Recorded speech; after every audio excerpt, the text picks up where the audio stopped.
নমস্কাৰ মই সিমিদাস Barua SN news চাই থকাৰ বাবে আপোনালোকক ধন্যবাদ আৰু লৈ আহিছোঁ এটা গুৰুত্বপূৰ্ণ খবৰ নামটিত হুটখুৰৰ বিৰুদ্ধে এজাহাৰ হুটখুৰ ৰিংকুৱালীৰ বিৰুদ্ধে নামটি আৰক্ষী থানাত এজাহাৰ দাখিল কৰে ইব্ৰাহিম আলী নামৰ লোকজনে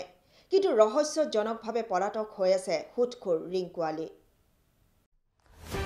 নামটিত হুটখুৰৰ বিৰুদ্ধে এজাহাৰ পলাতক হুটখুৰ ৰিংকুৱালী ভুক্তভোগী যুৱকে নামটি আৰক্ষী থানাত দাখিল কৰিলে ৰিংকু আলীৰ বিৰুদ্ধে হুটখুৰ ৰিংকু আলীৰ বিৰুদ্ধে এজাহাৰ নামটি চাৰিআলি আদৰ্শ গাঁৱৰ ইব্ৰাহিম আলী নামৰ যুৱকজনে দাখিল কৰিছে এজাহাৰ নামটি জুলাগাঁৱৰ হুটখুৰ ৰিংকু আলী কিন্তু বৰ্তমানে পলাতক ভুক্তভোগী যুৱক ইব্ৰাহিম আলীৰ মটৰচাইকেল হুটখুৰ ৰিংকু আলীয়ে বন্ধকত ৰাখি মানসিকভাৱে হাৰাশাস্তি কৰাৰ অভিযোগ নামটি আৰক্ষীয়ে হুটখুৰ ৰিংকু আলীৰ বিৰুদ্ধে গোচৰ পঞ্জীয়ন কৰি গ্ৰেপ্তাৰৰ বাবে অভিযান চলাইছে যদিও ৰহস্যজনকভাৱে পলাতক অৱস্থাতে আছে হুটখুৰ ৰিংকু আলী আমি পুনৰবাৰ জনাইছো নামটি আৰক্ষী থানাত হুটখুৰ ৰিংকু আলীৰ বিৰুদ্ধে এজাহাৰ দাখিল কৰিলে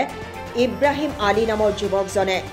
ভুক্তভোগী যুৱক ইব্ৰাহিম আলীৰ মটৰচাইকেল হুটখুৰ ৰিংকু আলীয়ে বন্ধকত ৰাখি মানসিকভাৱে হাৰাশাস্তি কৰাৰ অভিযোগ কৰিছে ইব্ৰাহিম আলীয়ে আৰু নামটি আৰক্ষীয়ে হুটখুৰ ৰিংকু আলীৰ বিৰুদ্ধে গোচৰ পঞ্জীয়ন কৰি গ্ৰেপ্তাৰৰ বাবে অভিযান চলাই আছে যদিও এতিয়ালৈ পলাতক অৱস্থাতে আছে হুটখুৰ ৰিংকু আলী আৰু ৰিংকু আলীক এতিয়ালৈ গ্ৰেপ্তাৰ কৰিব পৰা নাই আৰক্ষীয়ে এৰ পৰা পইচাটো লৈ যেতিয়া আহিলোঁ তাৰ 15-20 দিনমানৰ পিছতে মোৰ মাৰো ঢুকাই গ'ল বেমাৰত আৰু তেখেতকো মই ক'লোঁ যে মোৰ মাও ঢুকাই গ'ল পইচাটো এতিয়া দিব নোৱাৰিম আৰু মোৰ ঢেৰ পইচা খৰচো হৈ গ'ল আৰু কি কৰিলে হ'ব তেওঁ কয় সেইবোৰ মই নাজানো তই খালি মোক পইচাটো ঘূৰাই দে তেখেতে মোক ঢেৰ ভাবুকি দিলে নামটি আলী ৰিংকু আলীৰ পৰা 25,000 টকা সুতত আনিছিলোঁ মোৰ মটৰচাইকেলখন বন্ধকত দি পেলাই তাৰপিছতে মোৰ গাঁৱৰ মানুহো বাৰু তোলাতুলি কৰি পেলাই মোক দিয়া হ'ল তেখেতৰ 25,000 টকাত অনাৰ পিছতে তেখেতে মোক ক'লে যে তোৰ মটৰচাইকেলখন মোৰ ঘৰত থৈ যাব লাগিব আৰু 25,000 টকা মোক পৰা লৈ যা তাৰপিছতে যেতিয়া মই 25,000 আনিলোঁ তেখেতক সুধিলোঁ আপোনাক মই 25,000 বিনিময়ত কি দিব লাগিব তেখেতে ক'লে বোলে মোৰ ইয়াত ইণ্টাৰেষ্ট দিব লাগিব 25,000 5,000কৈ ইণ্টাৰেষ্ট দিব লাগিব তাৰপিছতে মই ক'লোঁ এই 5,000কেতো নোৱাৰিম কিবা এটা কমাই ক'লে বোলে তেতিয়া নিলে নে নিনিলে নাই মোৰো বিশেষ পইচা ইমাৰ্জেঞ্চি হোৱাত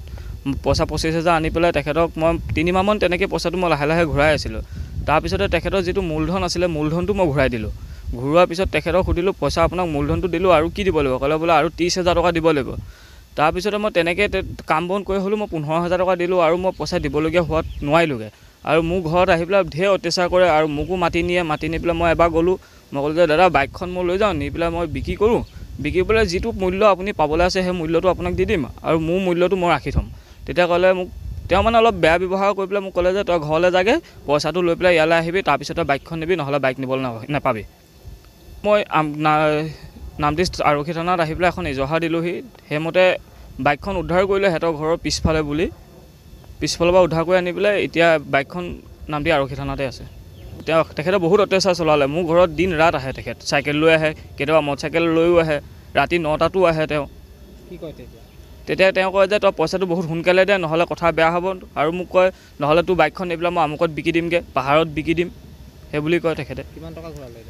তেখেতক মই মূলধনটো 25,000টো ঘূৰাই আৰু মই 15,000 মান টকা তেখেতক ইণ্টাৰেষ্টৰ পইচা দিয়া হ'ল আৰু কিমান বিচাৰিছে আৰু 15,000 টকা বিচাৰিছে কি বিচাৰে আপুনি কি বিচাৰোঁ মানে এতিয়া আৰক্ষী থানাততো ইজহাৰখন দিলোঁ তেখেতে ছাৰে বাইকখন ধৰি আনিলে বাৰু এতিয়া কি হয় আৰু